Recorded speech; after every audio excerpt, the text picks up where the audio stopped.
क्या आप जानते हैं कि हमारे शरीर में भोजन का पाचन क्यों होता है? पेड़ पौधे हरे क्यों होते हैं? और पेड़ पौधे जो हैं किस प्रकार पृथ्वी पर जीवित रह पाते हैं? चलिए जानेंगे हम इन सभी चीजों के बारे में। मैं रोहित कुमार स्वागत करता हूं आपके अपने YouTube channel direction of success में। नमस्कार मेरे प्यारे बच्चों, मैं आशा करता हूं कि आप अच्छे होंगे, स्वस्थ होंगे, तंदुरुस्त होंगे और उत्सुक भी होंगे, क्योंकि आज जो है आपके क्लास 10th का जीव विज्ञान को शुरू करने जा रहे हैं, जिसके पहले अध्याय जो है जैव प्रक्रम। हम जानेंगे कि मानव के शरीर में जो क्रियाकलाप होती है वो किस प्रकार होती है, पेड़ पौधे जीवित किस प्रकार होते हैं। तो चलिए बिना समय गवाए क्लास को शुरू करते हैं।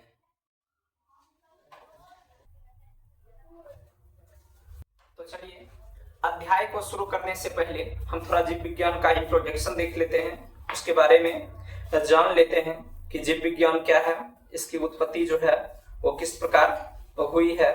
तो कहा जाता है कि जीव विज्ञान ग्रीक भाषा के दो शब्द से मिलके बने हुए।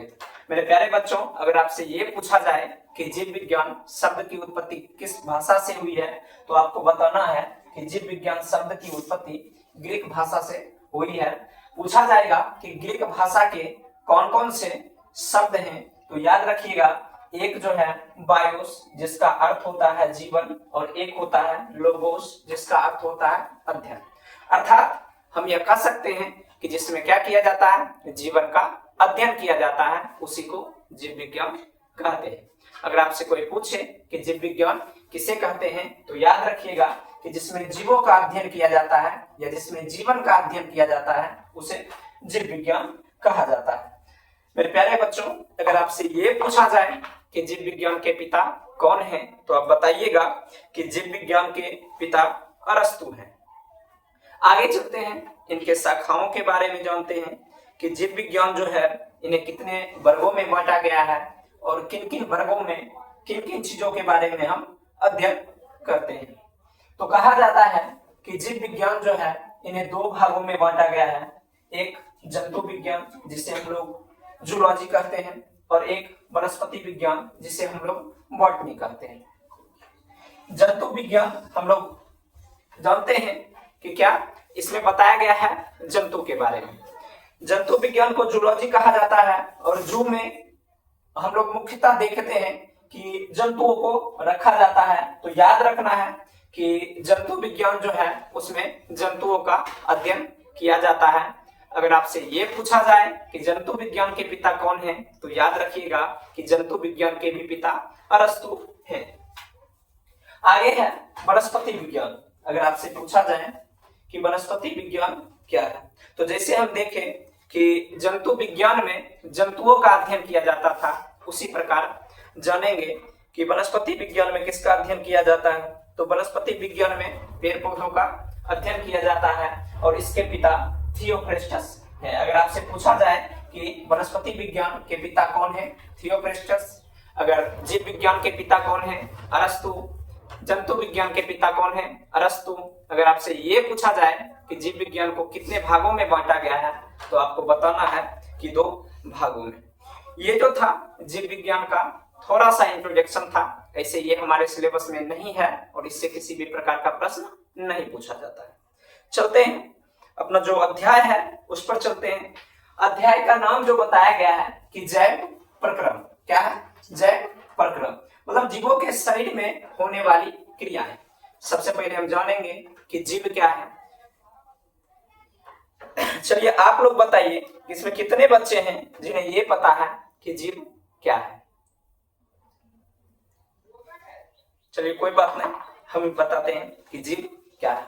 कहा जाता है पृथ्वी पर जितने भी जीवित प्राणी हैं, मतलब जिसमें क्या होगा, जीवन होगा, उन्हें ही क्या कहा जाएगा, जीव कहा जाएगा। अगर आपसे कोई पूछे कि जीव किसे कहते हैं, तो याद रखिएगा कि पृथ्वी पर जितने भी जीवित प्राणी पाए जाते हैं उन्हें ही क्या कहा जाता है, जीव कहा जाता है।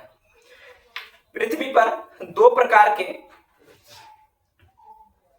वस्तु होते हैं, एक जिनमें जीवन होता है और एक जिनमें जीवन नहीं होता है। तो पृथ्वी पर पाए जाने वाले, ये थोड़ा गलत लिखा गया है, ये सजीव है। पृथ्वी पर पाए जाने वाले जितने भी जीव, मतलब जिसमें जीवन होगा, वो सारे क्या कहलाएंगे? सजीव कहलाएंगे। अगर आपसे ये पूछा जाए कि सजीव किसे कहते हैं, तो आपको बताना है कि जिनमें क्या हो? जीवन पाए जाते हैं, मतलब जिसमें जीवन है वो क्या कहलाएंगे? सजीव। और जिसमें जीवन नहीं होता है वो कहलाएंगे क्या? निर्जीव।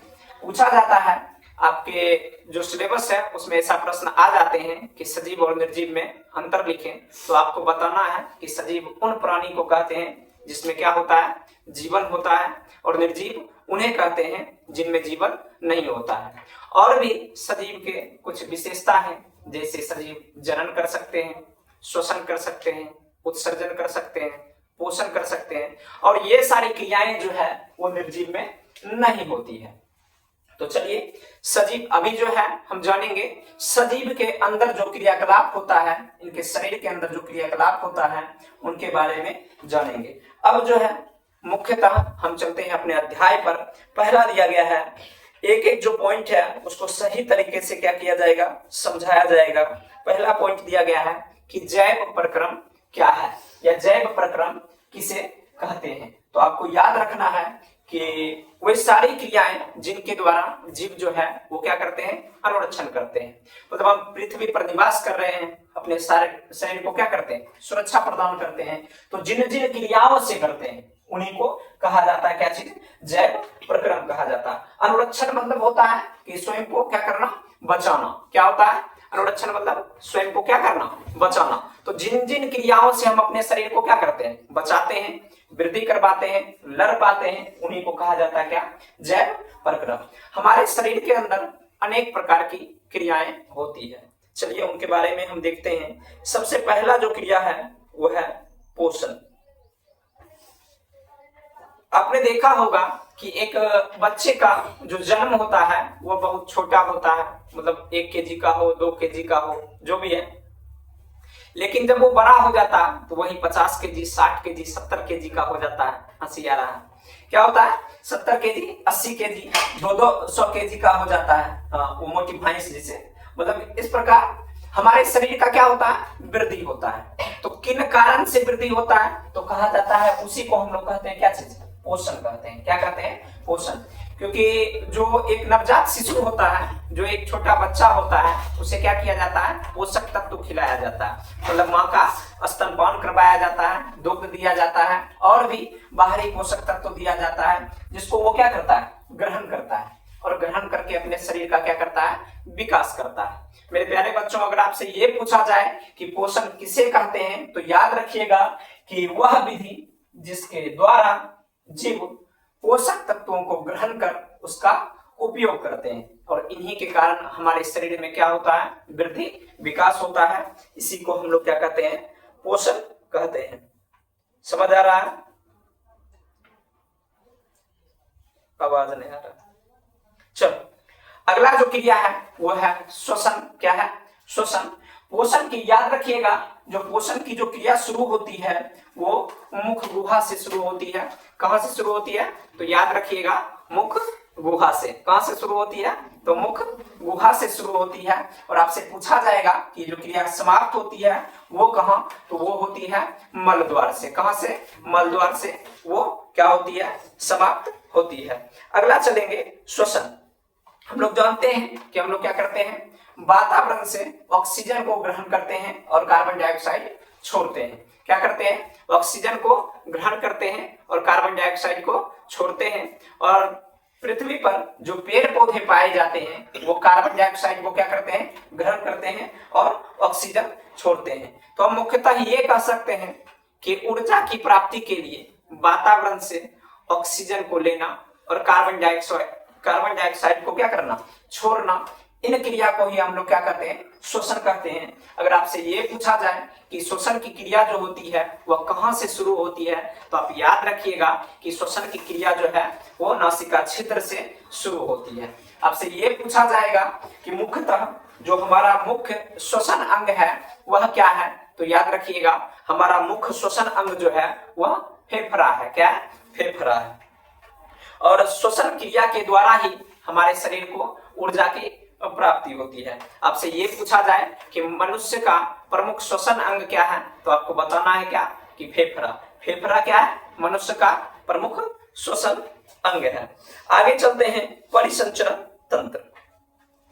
हम लोग देखते हैं कि हमारे शरीर में ठोस पदार्थ भी हैं और तरल पदार्थ भी हैं। जैसे हम लोग जल का सेवन करते हैं, हमारे शरीर में रक्त का वहन होता है, तो ये क्या है? तरल पदार्थ है। तो क्या है, हमारे शरीर में तरल पदार्थ को एक जगह से दूसरे जगह ले जाने के लिए क्या है? एक तंत्र का विकास किया गया। क्या किया गया है? एक तंत्र का विकास किया गया है, जिसे हम लोग कहते हैं क्या? परिसंचरण तंत्र। और ऐसा नहीं है कि सिर्फ हम लोगों में ही है, पेड़ पौधे में भी क्या होता है? परिसंचरण तंत्र पाए जाते हैं। जैसे हम लोगों में पाया जाता है, एक होता है धमनी और एक होता है क्या? शिरा। आपसे पूछा जाएगा कि मनुष्य में मुख्यतः जो है वो कितने प्रकार के परिसंचरण तंत्र पाए जाते हैं, तो याद रखिएगा कि मुख्यतः जो है वो 2 प्रकार के परिसंचरण तंत्र पाए जाते हैं। पहला धमनी और दूसरा शिरा। ये रेड वाला जो देख रहे हैं वो क्या है? धमनी, और इसमें जो बहता है ऑक्सीजन युक्त रक्त बहता है। क्या बहता है? ऑक्सीजन युक्त रक्त बहता है। अगर आपसे ये पूछा जाए कि ऑक्सीजन युक्त रक्त जो है उसकी प्रवाह जो है वो कहाँ होती है, तो याद रखिएगा धमनी में। किसमें? धमनी में। ये क्या है? ये है हमारा धमनी, और ये क्या है? ये है शिरा। ये क्या है? शिरा। आपसे पूछा जाए कि ऑक्सीजन युक्त जो है वो रक्त हमारे शरीर में उसका प्रवाह जो है वो कहाँ होता है, तो याद रखिएगा किसमें? धमनी में। और कार्बन डाइऑक्साइड युक्त या विऑक्सीजनित रक्त जो है वो हमारे शरीर में कहाँ बहता है, तो शिरा में। ये जो आप देख रहे हैं ब्लू कलर का जो दिख रहा है वो क्या है? शिरा है, और ये रेड वाला जो दिख रहा है वो क्या है? धमनी है। आपसे पूछा जाए कि परिसंचरण तंत्र किसे कहते हैं, तो हमारे शरीर में तरल पदार्थ या गैसीय पदार्थ के वहन के लिए कुछ विशेष प्रकार के तंत्र का निर्माण किया गया है। जैसे हम लोग उसे नहीं बनाए, ईश्वर के द्वारा ही क्या किया गया? उसे बनाया गया है। हमारा शरीर जो है एक मशीन के जैसा है। जैसे हम मशीन को क्या करते हैं? ऊर्जा देते हैं तो वो चल पाता है। उसी प्रकार हमारा क्या है? शरीर है। इससे हम क्या करते हैं? रोज ऊर्जा देते हैं। जैसे मशीन को चलाने के लिए क्या चाहिए? विद्युत चाहिए, ऊर्जा चाहिए। उसी प्रकार हमारे शरीर को भी चलाने के लिए क्या चाहिए? ऊर्जा चाहिए। और इसी के लिए हम लोग क्या करते हैं? प्रत्येक दिन जो है वो भोजन ग्रहण करते हैं। तो आपसे पूछा जाएगा ऐसा कि ऑक्सीजनित युक्त का प्रवाह हमारे शरीर में कहाँ होता है, तो याद रखिएगा धमनी में। और विऑक्सीजनित जब पूछा जाएगा तो शिरा में। चलते हैं आगे। दिया गया है कि उत्सर्जन। उत्सर्जन किसे कहते हैं? कहा जाता है कि जीव अपने शरीर से कुछ विषैले पदार्थ जो होते हैं, जीव अपने शरीर से विषैले पदार्थ का क्या करते हैं? निष्कासन करते हैं। तो निष्कासन करने के लिए एक विधि का प्रयोग करते हैं, और उसी विधि को हम लोग कहते हैं क्या? उत्सर्जन कहते हैं। क्या कहते हैं? उत्सर्जन कहते हैं। मेरे प्यारे बच्चों, अगर आपसे ये पूछा जाए कि उत्सर्जन किसे कहते हैं, तो जीव अपने शरीर से विषैले पदार्थ का निष्कासन जिस विधि के द्वारा करते हैं उसे क्या कहा जाता है? उत्सर्जन कहा जाता है। अगर आपसे ये पूछा जाए कि उत्सर्जी अंग क्या है, तो उत्सर्जी अंग बताना है कि हमारे शरीर से विषैले पदार्थ का निष्कासन जिस अंग के द्वारा होता है, मतलब क्या है? जो हम निष्कासन करते हैं किसी ना किसी अंग के माध्यम से करते होंगे, तो जिस अंग के माध्यम से करते हैं उसे ही कहा जाता है क्या? उत्सर्जी अंग। उत्सर्जी अंग और उत्सर्जन क्या है? अलग है। उत्सर्जन एक प्रक्रिया है और उत्सर्जी अंग जो है वो हमारे शरीर का क्या है? भाग है। मेरे प्यारे बच्चों, आपसे ये अगर पूछा जाए कि हमारे शरीर का प्रमुख उत्सर्जी अंग क्या है, अगर प्रमुख पूछा जाए तो याद रखिएगा वृक्क या किडनी। क्या याद रखिएगा? वृक्क या किडनी जो है प्रमुख उत्सर्जी अंग है। अगर आपसे ये पूछा जाए कि वृक्क या किडनी को प्रमुख उत्सर्जी अंग क्यों कहते हैं, तो याद रखिएगा ये हमारे रक्त को क्या करता है? छानने का कार्य करता है। चलिए आगे देखते हैं। आगे का जो पॉइंट दिया गया है वो है क्या? जनन। हम जानते हैं कि पृथ्वी पर जितने भी जीव निवास करते हैं वो क्या करते हैं? अपने ही जैसे संतान की उत्पत्ति करते हैं। मतलब वो जैसा है उसी प्रकार के संतान की क्या करेगा? उत्पत्ति करेगा। तो संतान उत्पत्ति करने की प्रक्रिया को ही क्या कहा जाता है? जनन कहा जाता है। क्या कहा जाता है? जनन। आपसे ये पूछा जाए कि जनन किसे कहते हैं, तो जनन एक वैसी प्रक्रिया है जिसमें जीव अपने ही जैसे संतति का क्या करते हैं? निर्माण करते हैं। और आपको याद रखना है कि इसी जनन के प्रक्रिया के कारण पृथ्वी पर जितने भी जीव हैं उनकी संतति क्या है? बनी हुई है, उनकी जाति जो है बनी है। अगर मान लिया जाए कि पृथ्वी पर से जो ये जनन की क्रिया है वो समाप्त हो जाती है, तो हम मानव जो प्रजाति हैं वो धीरे धीरे क्या होंगे? नष्ट हो जाएंगे। उसी प्रकार सिर्फ हम ही नहीं नष्ट होंगे, पृथ्वी पर पाए जाने वाले और भी जो जंतु हैं वो भी क्या हो जाएंगे? समाप्त हो जाएंगे। आगे का जो पॉइंट दिया गया है वो है हमारा पोषण। अभी बताया गया है आप लोगों को कि पोषण क्या है। पोषण एक वैसी प्रक्रिया है जिसके द्वारा जीव जो है वो बाहरी पोषक तत्व को क्या करता है? ग्रहण करता है। ग्रहण करने के बाद उसका उपयोग करता है, जिससे हमारे शरीर की वृद्धि या विकास होती है। आपसे ये पूछा जाए कि मुख्यतः पोषण जो है वो कितने प्रकार के होते हैं, तो मेरे प्यारे बच्चों आपको ये बताना है कि पोषण जो है वो मुख्यतः 2 प्रकार के होते हैं। कितने प्रकार के होते हैं? तो याद रखना है 2 प्रकार के होते हैं। पहला है स्वपोषण। क्या? स्वपोषण। स्व मतलब क्या होता है? अपना। क्या होता है? अपना। वो सुनने में ही लगता है, मतलब क्या? स्व मतलब अपना। देखते हैं स्वपोषण क्या है। तो दिया गया है स्वपोषण जो है वो ग्रीक भाषा के 2 शब्द से क्या मिलकर बना है। ग्रीक भाषा के कितने शब्द से मिलकर स्वपोषण शब्द की उत्पत्ति हुई है? तो 2 शब्द से मिलकर ये बना है। एक है ओटो, जिसका अर्थ होता है स्वतः। क्या होता है? स्वतः। आपसे पूछा जाए कि स्वपोषण शब्द की उत्पत्ति कितने शब्दों से हुई है, तो ग्रीक भाषा के 2 शब्द, एक ओटो जिसका अर्थ होता है क्या चीज? स्वतः, और एक ट्रॉफ जिसका अर्थ होता है पोषण। अर्थात हम कह सकते हैं कि वे जीव जो अपना पोषण क्या करते हैं? स्वतः करते हैं, मतलब स्वयं करते हैं, उसे ही क्या कहते हैं हम लोग? स्वपोषण कहते हैं। तो वो जीव को स्वपोषण नहीं कहते हैं। स्वपोषण एक प्रक्रिया है। क्या है? आपको याद रखना है कि स्वपोषण क्या है? एक प्रक्रिया है, वैसी प्रक्रिया जिसके द्वारा जीव स्वतः भोजन का क्या करते हैं? निर्माण करते हैं, उसे कहा जाता है स्वपोषण। जैसे पृथ्वी पर जो पाए जाते हैं जितने भी हरे पेड़ पौधे हैं, दिखाया गया है कि पृथ्वी पर जितने भी हरे पेड़ पौधे हैं वो क्या होते हैं? स्वपोषी होते हैं, क्योंकि वो अपना भोजन क्या करते हैं? स्वयं संश्लेषित करते हैं। अगर आपसे ये पूछा जाए कि स्वपोषी जीव किसे कहते हैं, तो याद रखिएगा कि स्वपोषी जीव जो है उसे कहा जाता है जो अपना भोजन क्या करता है? स्वयं बनाता है। तो स्वपोषण एक प्रक्रिया है, और उस प्रक्रिया के माध्यम से जो जीव क्या करेगा? अपना भोजन बनाएगा, उसे कहा जाएगा क्या? स्वपोषी कहा जाएगा। मेरे प्यारे बच्चों, ये जो है वो प्रश्न आता है आपके सिलेबस से है, और बार बार जो है ये पूछा गया है कि स्वपोषी, इनमें से कौन स्वपोषी होते हैं? तो याद रखिएगा कि जितने भी हरे पेड़ पौधे होते हैं वो क्या होते हैं? स्वपोषी होते हैं। अगला दिया गया है कि परपोषण। अभी बताया गया कि पोषण 2 प्रकार के होते हैं, पहला स्वपोषण और दूसरा परपोषण। कहा गया परपोषण ग्रीक भाषा के 2 शब्द से मिलकर बना है। एक हेट्रो जिसका अर्थ होता है क्या?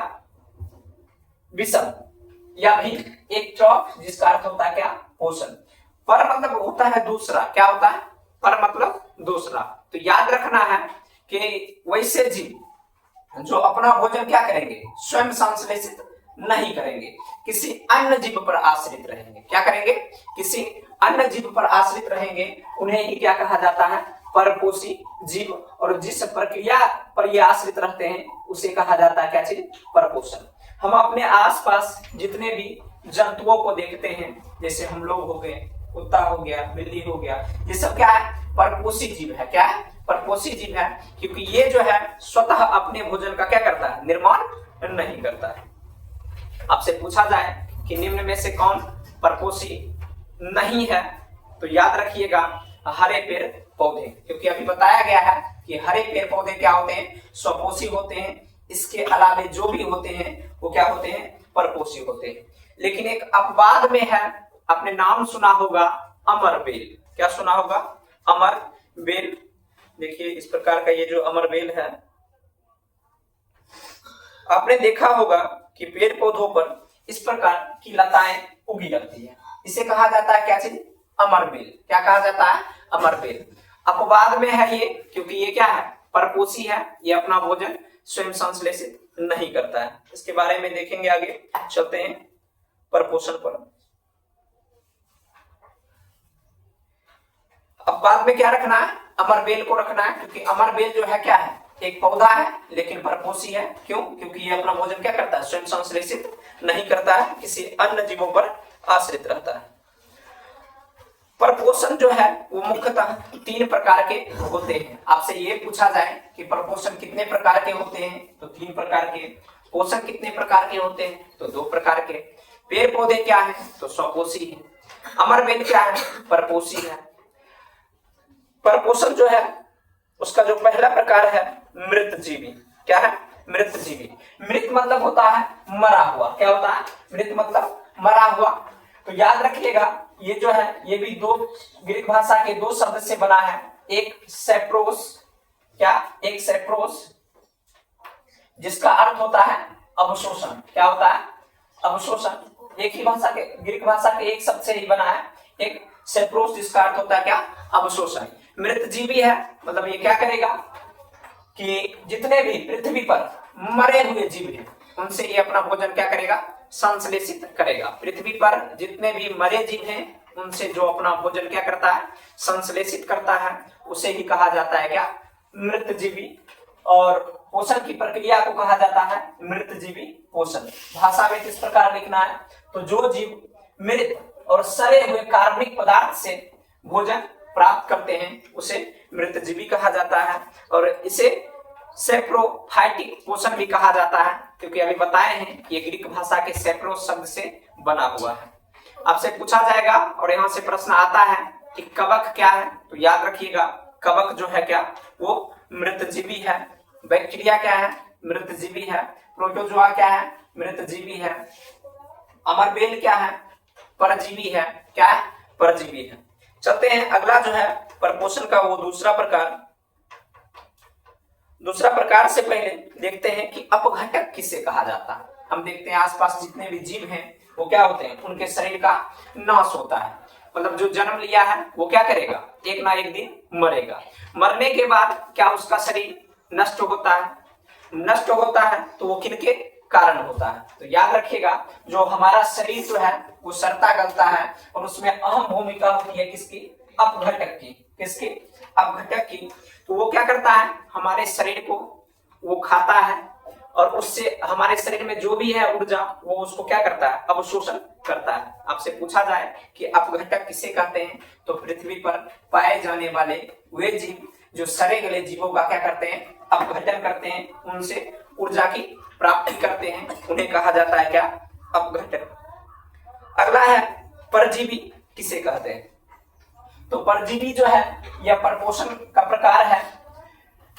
ये भी ग्रीक भाषा के शब्द से बना है। एक पारा जिसका अर्थ होता है पास, एक है साइटोस जिसका अर्थ होता है पोषण। अर्थात क्या? ये पास वाले जीव से क्या करता है? पोषण करता है, पोषक तत्व को ग्रहण करता है, भोजन लेता है। परिभाषा में अगर लिखना हो तो आप कह सकते हैं कि वैसे जीव जो किसी दूसरे जीव के संपर्क में या तो अस्थायी रहेगा या अस्थायी रहेगा, रहकर भोजन को क्या करता है? संश्लेषित करता है, उसे कहा जाता है परजीवी। जैसे पूछा जाए, अभी बताया गया अमरबेल, अमरबेल आ जाएगा किसमें? परजीवी में, क्योंकि ये जिस पौधा पर रहता है उस पौधे के द्वारा बनाए गए जो भोजन है उसको क्या करता है? ये चुराता है और उसी के भोजन को क्या करता है? खाता है। आपसे और पूछा जाए कि गोल कृमि क्या है, तो याद रखिएगा गोल कृमि भी क्या है? परजीवी है। हुकवर्म क्या है? ये भी परजीवी है। टेपवर्म क्या है? ये भी परजीवी है। मलेरिया परजीवी, ये तो दिया ही गया कि ये क्या है? परजीवी है। और यहाँ से क्या होता है? वस्तुनिष्ठ आता है। अगला है परपोषण का तीसरा प्रकार प्राणिसम पोषण। ये भी ग्रीक भाषा के 2 शब्द से बना है। एक होलो जिसका अर्थ होता है पूरी तरह, और एक जोई जिसका अर्थ होता है पोषण। मतलब हम कह सकते हैं, नहीं सॉरी, जोई का अर्थ होता है जैसा, मतलब क्या? पूरी तरह या जैसा। हम लोग जो है प्राणिसम पोषण के ही अंदर आते हैं, क्योंकि हम लोग क्या करते हैं? पृथ्वी पर जो भी प्राणी पाए जाते हैं उनसे ठोस या तरल रूप में क्या करते हैं? भोजन को ग्रहण करते हैं। इसलिए हम लोग भी क्या कहलाते हैं, प्राणी पोषण के अंदर आते हैं और प्राणी पोषी जीव कहलाते हैं। आपसे पूछा जाएगा कि मनुष्य पोषण के किस भाग में आता है, तो याद रखिएगा परपोषण में। परपोषण के किस भाग में आता है, तो प्राणी पोषण में। अमीबा में क्या कौन सा पोषण होता है, तो ये प्राणी संपोषी है और इस प्राणी संपोषण के अंतर्गत आता है मेढक, कुत्ता, बिल्ली, आसपास जो बड़े जंतु दिख रहे हैं वे सारे क्या है, प्राणी संपोषी जीव है।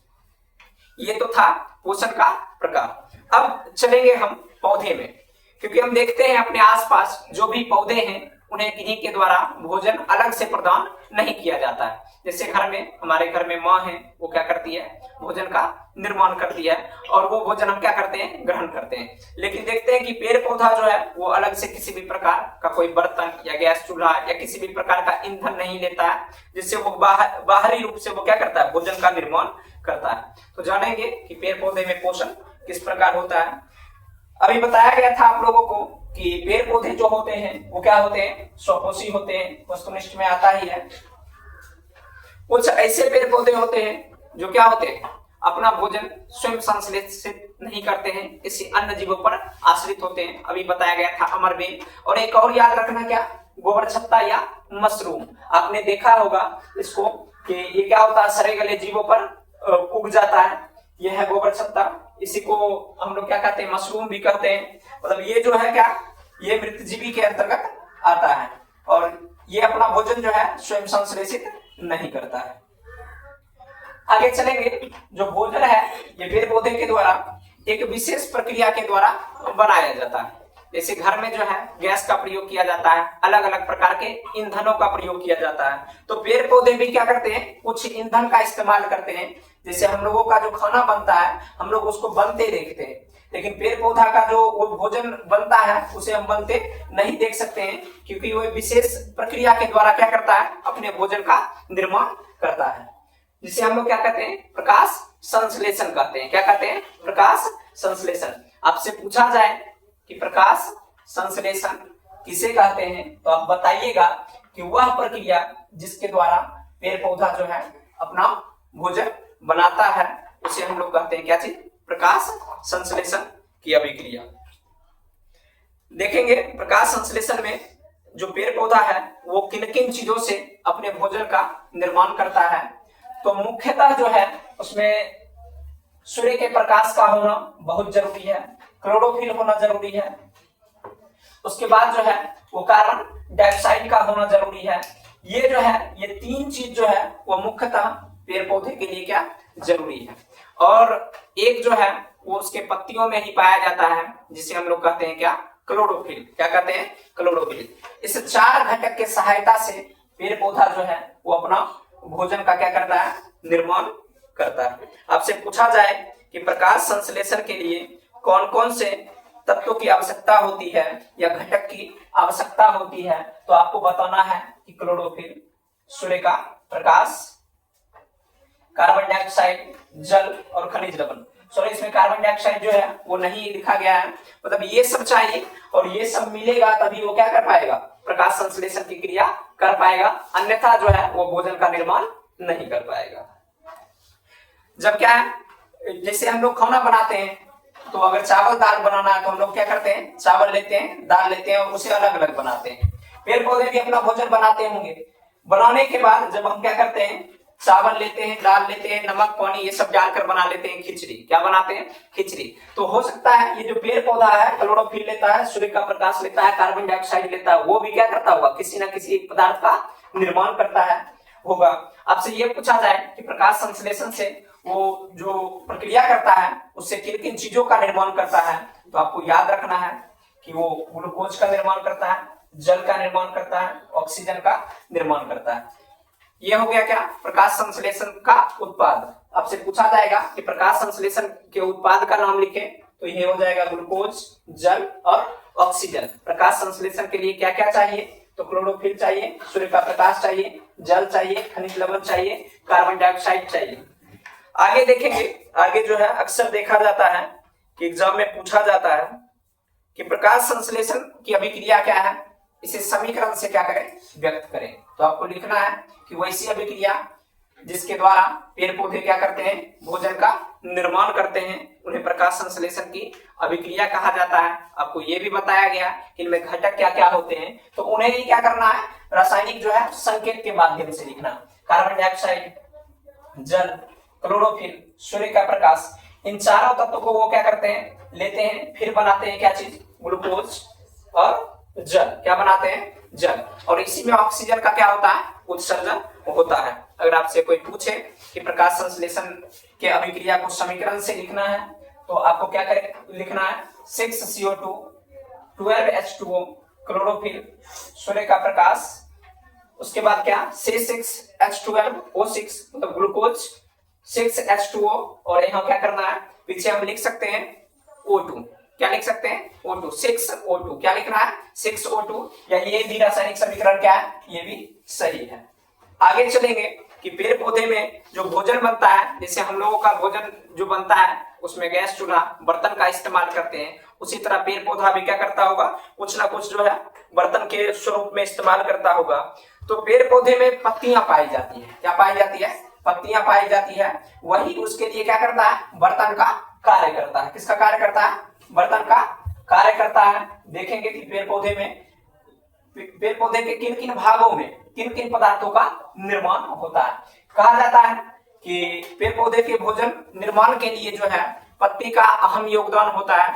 और पत्ती में पाया जाता है क्या चीज, क्लोरोप्लास्ट। क्या पाया जाता है, क्लोरोप्लास्ट। पत्ती के अंदर पाया जाता है क्लोरोप्लास्ट, और क्लोरोप्लास्ट में पाया जाता है क्या चीज, क्लोरोफिल। क्या पाया जाता है, क्लोरोफिल। आपसे अगर कोई पूछे कि क्लोरोफिल कहाँ पाया जाता है, तो याद रखिएगा क्लोरोप्लास्ट में। कहाँ, क्लोरोप्लास्ट में। और क्लोरोप्लास्ट कहाँ पाया जाता है, तो पत्ती में। कहाँ पाया जाता है, पत्ती में। यहाँ से जो है वो वस्तुनिष्ठ प्रश्न जो है देखा गया कि बार बार आते हैं। अगर आपसे पूछा जाए कि पत्ती का रंग हरा क्यों होता है, तो क्लोरोफिल वर्णक के कारण। जैसे हमारे रक्त का जो रंग है वो लाल होता है हीमोग्लोबिन वर्णक के कारण, उसी प्रकार पेड़ पौधे का जो रंग होता है वो कैसा होता है, हरा। किस वर्णक के कारण, क्लोरोफिल वर्णक के कारण। आपसे पूछा जाए कि क्लोरोप्लास्ट में कौन सा वर्णक पाया जाता है, तो क्लोरोफिल वर्णक पाया जाता है। कौन सा वर्णक पाया जाता है, क्लोरोफिल वर्णक पाया जाता है। आपसे ये पूछा जाए कि प्रकाश संश्लेषी अंग किसे कहा जाता है, तो याद रखिएगा आपको बताना है कि प्रकाश संश्लेषी अंग जो है वो क्या होता है, पत्ती होता है। क्या होता है, पत्ती। आपसे ये पूछा जाए कि प्रकाश संश्लेषी अंगक किसे कहा जाता है, तो याद रखना है हरित लवक या क्लोरोफिल।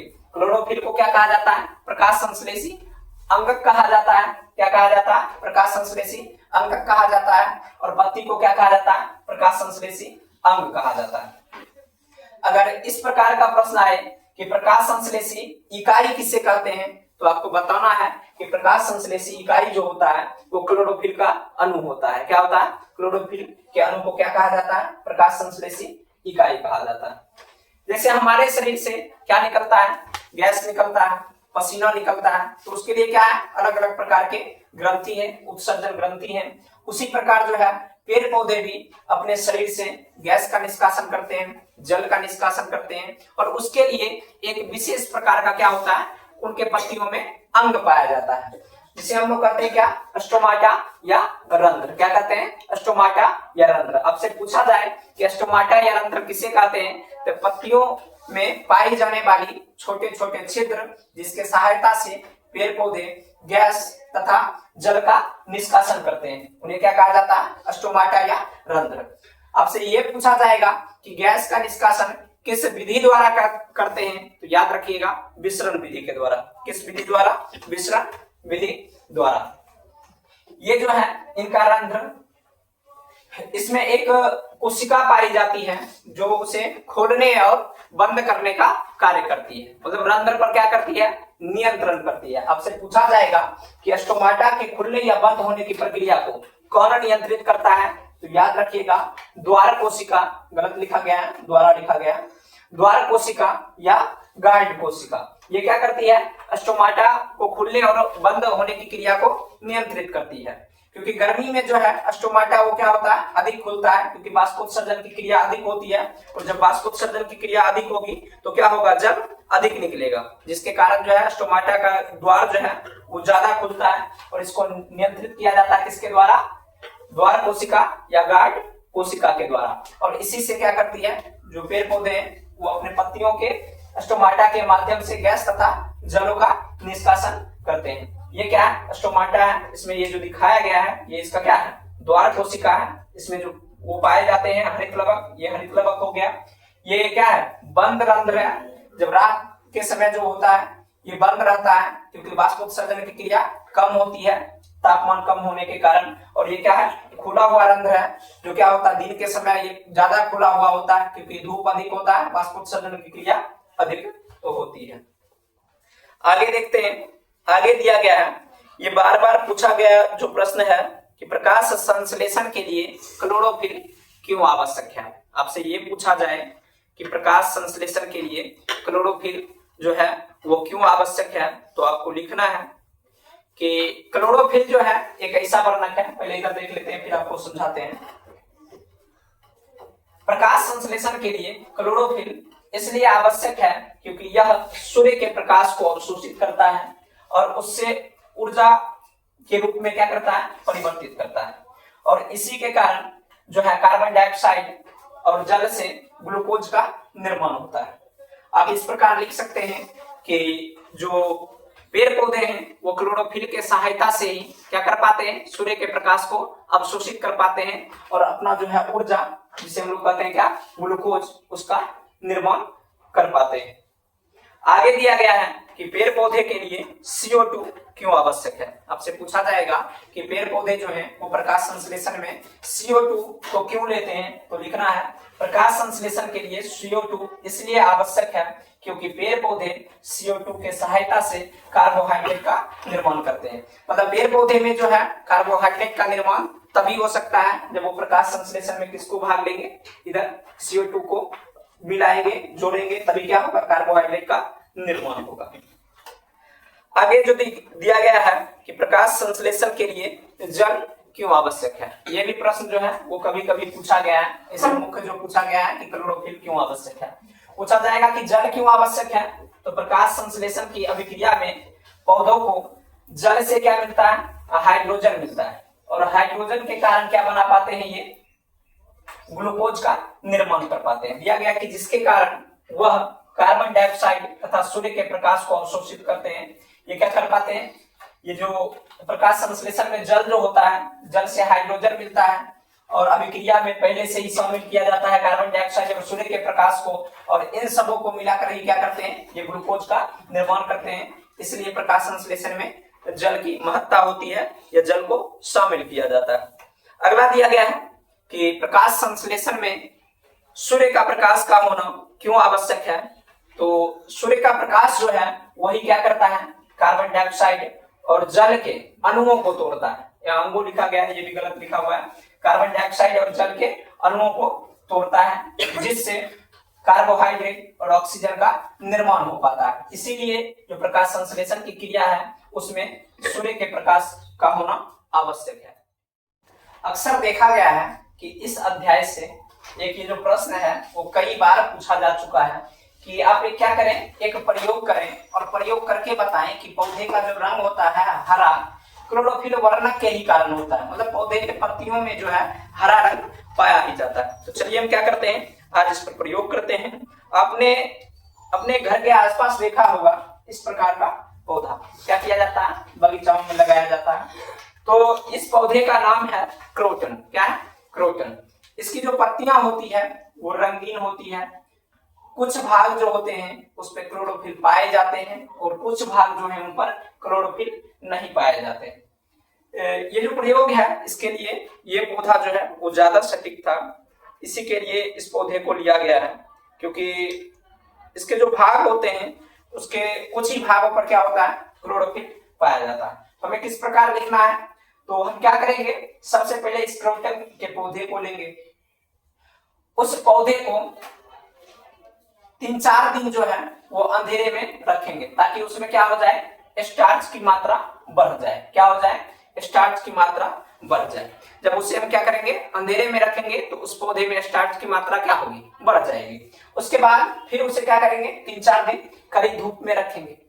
जब क्या किए, उसे पहले हम अंधेरे में रखें, फिर उसे कहाँ रखें, धूप में रखें, फिर स्टार्च की मात्रा उसमें क्या होगी, बढ़े, घट जाएगी। उसके बाद हम क्या करते हैं, उसके वो जो पत्ते हैं, रंग बिरंगे पत्ते को तोड़ते हैं, और तोड़ने के बाद उसे हम एल्कोहल में क्या करते हैं, उबाल देते हैं। जब हम पत्तियों को एल्कोहल में उबालते हैं तो हम देख पाते हैं कि उस पत्ती में जो भी हरे धब्बे थे वो सारे क्या हो गए, समाप्त हो गए। मतलब उसमें पाए जाने वाला जो क्लोरोफिल था वो क्या हो गया, बाहर आ गया। मतलब पौधा का जो वो पत्ती है वो क्या हो गया, विरंजित हो गया, रंगहीन हो गया, उसमें किसी भी प्रकार का रंग नहीं बचा। फिर हम उस पौधे में जो भी बचा हुआ क्लोरोफिल है उसको अपने हाथों के सहायता से क्या करते हैं, हटाते हैं, धो देते हैं, जल से उसको क्या करते हैं, धोते हैं।